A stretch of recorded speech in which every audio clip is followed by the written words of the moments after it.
Prejšnji teden smo ugotovili, da so si Švedi v slabi banki dajali ogromne plače, da niso ubogali Mramorja in da so prek svojih svetovalnih podjetij vlekli denar. Po domače, slaba banka je kem problematičen šmrkavc, ki mu mama vse da, pomu pa reče, zdaj pa sobo posprav, pa je pa napizdi, pa še denar ukrade z denarcem. Kakorkoli, finančni minister Drupi Mramor je vodstvu slabe banke zaupal. Jaz mislim tako generalno, da DUTB relativno dobro dela, da so tukaj določene pomanjkljivosti, ki jih želimo odpraviti.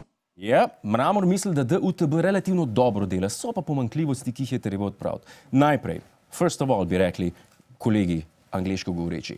Dule, minister za finance mora v nulo vedeti, kaj se dogaja v slabi banki. Drugič, to, da zaposleni na DUTB vlečejo stotine jurjev prek svojih svetovalnih podjetij, ni samo pomanjkljivost. To je pizdarija, zaradi katere bi mogel marsikdo odgovarjati.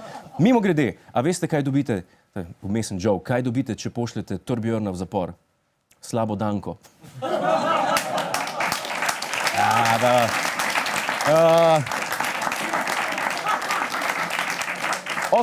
Mramor, še nekaj mi razloži. 100krat si mi rekel, nej porihtaj to s plačami, pa te niso ubogali. Je to dobro delo? Relativno, ja, ampak naš dragi Dušan je tako trden človek, tako odločen moški, da si je premislil takoj, ko se je javno mnenje obrnilo proti njemu.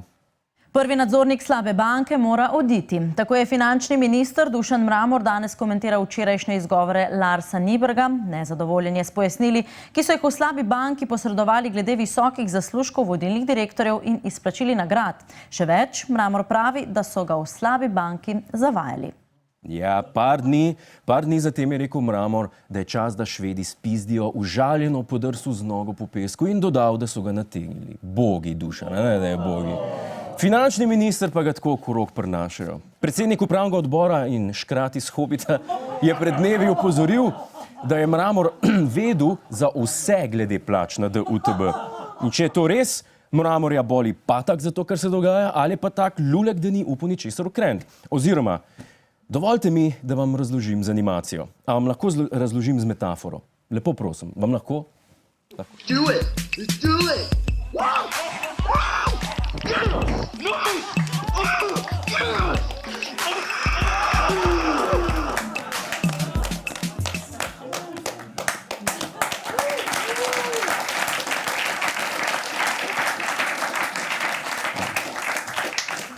Ne vem, no, jaz imam teh klincev počas že dost. Jerca, kako se je afera razrešila?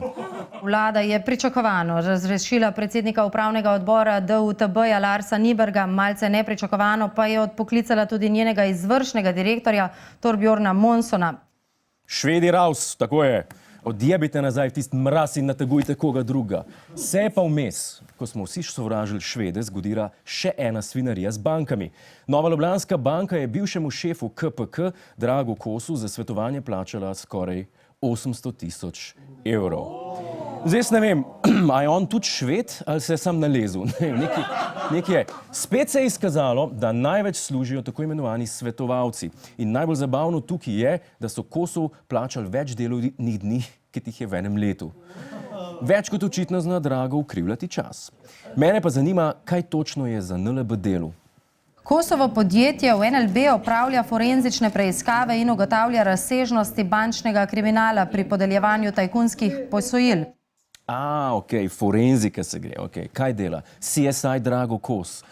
A lahko vnaprej povem, ko se bo to končalo. Dobili bomo še 6 takih tipov, vsak bo slabši od prejšnjega in vse bomo mogli gledati še vsaj 8 let. Ti pa kaj dela Drago? A gleda vzorce sperme, da ugotovi, kjer bankir nas je najbolj pojebal, ali kaj dela?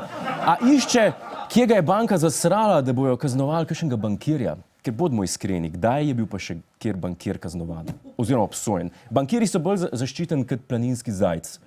Lahko se ti poserje na celo familijo, pa ga ne smeš niti brcniti. In verjemite mi, ker sem vprašal, sem se pozanimal, preklet zajc. Sploh pa, kaj drka Kos po stvareh, ki bi jih morala preiskovati policija? Okej, razen za to, da zaslužiš kakšen milijon evrov za mešanje megle. Če ste brezposelni, vam predlagam, da greste nekom svetovati. Vam povem, te bankiri nas bojo vse nabrisali in obrali. Je pa ena korist od njih. Če vam bojo morali kdaj presaditi srce, dajte zahtevati bankirjevo srce, ker je zelo malo rabljeno.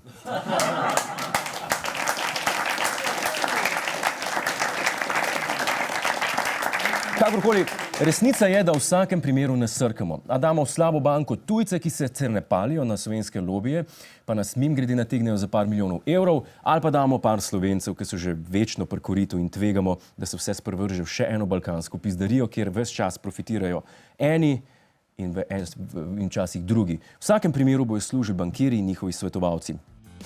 Hvala za ogled, ne pozabi pa tudi na oddajo Ta teden z Juretom Godlerjem ob četrtkih ob 22. uri na Planet TV.